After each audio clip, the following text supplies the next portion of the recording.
खबर आ रही है। देखिए, डोनाल्ड ट्रंप के खिलाफ प्रस्ताव पास हो गया है। यूएस संसद ने इस प्रस्ताव पर मुहर लगाई है। दरअसल अनुच्छेद 25 को उपयोग करने पर मुहर लगाई गई है। संसद पर हमले की जो साजिश रची गई थी उसका आरोप डोनाल्ड ट्रंप पर है और अब महज 7 दिन का कार्यकाल बाकी है। लेकिन सवाल यह कि जो कुछ भी उस दिन नजर आया संसद पर, जिस तरीके से ट्रंप समर्थकों ने हमला किया, उसके बाद क्या अब कार्यकाल से पहले ही ट्रंप की विदाई होगी?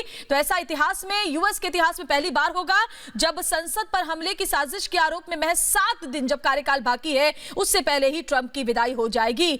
तो ये बड़ी खबर आपको बता दें, डोनाल्ड ट्रंप के खिलाफ प्रस्ताव पास कर लिया गया है। यूएस संसद ने इस प्रस्ताव पर मुहर लगा दी गई है। आपको याद होगा जब संसद पर हमले की साजिश का आरोप डोनाल्ड ट्रंप पर लगा, उसके बाद विरोध के स्वर तो खुद रिपब्लिकन पार्टी की तरफ से भी उठने लगे और अब डोनाल्ड ट्रंप के खिलाफ प्रस्ताव पास हो गया है। संसद पर हमले की साजिश का आरोप डोनाल्ड ट्रंप पर लगा है और यही सवाल उठे थे कि डोनाल्ड ट्रंप ने ही उकसाया था अपने समर्थकों कि आप जाएं और इस तरीके से संसद पर हमले करें। और उसके बाद जो तस्वीर सामने आई थी, 4 लोगों की मौत हो गई थी जिसमें एक महिला भी शामिल थी और जो अराजकता की तस्वीर संसद से नजर आई थी, उसके बाद सवाल पूरी दुनिया से उठे थे। और अब देखिए, जब महज 7 दिन का कार्यकाल डोनाल्ड ट्रंप का बाकी है, उससे पहले ही अब ट्रंप की विदाई की तस्वीर भी निकलती हुई यूएस से नजर आ रही है, क्योंकि अनुच्छेद 25 को उपयोग करने पर मुहर लगा दी गई है।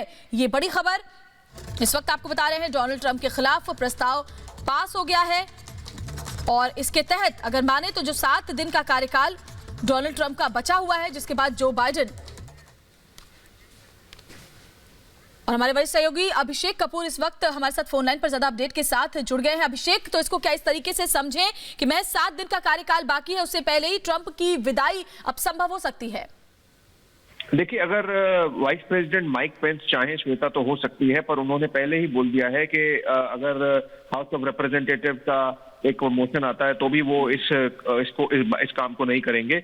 मेरे ख्याल से रिपब्लिकन पार्टी बहुत डिस्टर्ब्ड है जो भी कुछ हुआ है पिछले कुछ दिनों में पूरे अमेरिका की तरह, पर वो ये नहीं चाहते कि उनके प्रेसिडेंट को इस तरह से लताड़ के निकाला जाए। तो मेरे ख्याल से शुरू में उनको जो एक दुख हुआ था वो कुछ स्टेटमेंट्स में दिखा था, जिन्होंने जैसे उनके जो एक हाउस मेजॉरिटी लीडर है मिच मैककॉनेल, उन्होंने तो ट्रंप के खिलाफ भी कुछ बोल दिया था। वाइस प्रेसिडेंट माइक पेंस जो है वो भी पूरे एकदम उनके भक्त रहे हैं ट्रंप के, फिर भी उन्होंने जिस तरह से प्रोसीडिंग्स कंडक्ट करी, रेटिफिकेशन की, वोट की जो बाइडेन के प्रेसिडेंट बनने की, उन्होंने भी अपनी दूरी बना ली ट्रंप से। तो दूरी तो बना ली है सबने ट्रंप से, पर मुझे लगता नहीं है कि 25वां जो अमेंडमेंट है उसको ताकत का इस्तेमाल करके इस मोशन के बाद माइक पेंस करेंगे। तो ट्रंप अभी 7 दिन पहले तो नहीं जाएंगे, पर विदाई उनकी जो 20 तारीख को होनी है उसी तरीके से शायद रिपब्लिकन चाहते हैं हो। इससे एक सेंटिमेंट पता चलता है कि कितना द्वेष है इस समय ट्रंप के लिए अमेरिका में, कि 223 वोट से ये मोशन पास हुआ है हाउस ऑफ रिप्रेजेंटेटिव्स में कि आप डोनाल्ड ट्रंप को हटाएं, भले ही 1 हफ्ता बाकी है उनके टर्म का। बिल्कुल, बहुत बहुत शुक्रिया अभिषेक कपूर आपका इस जानकारी के लिए। हमारे सीनियर एग्जीक्यूटिव एडिटर बता रहे थे कि किस तरीके से अब पूरे अमेरिका में डोनाल्ड ट्रंप के खिलाफ कितना आक्रोश, कितना रोष है और खासतौर पर संसद पर हमले की जो तस्वीर सामने आई, उसकी साजिश रचने का आरोप जब डोनाल्ड ट्रंप पर लगा तो फिर यही सवाल अब उठ रहे हैं। इस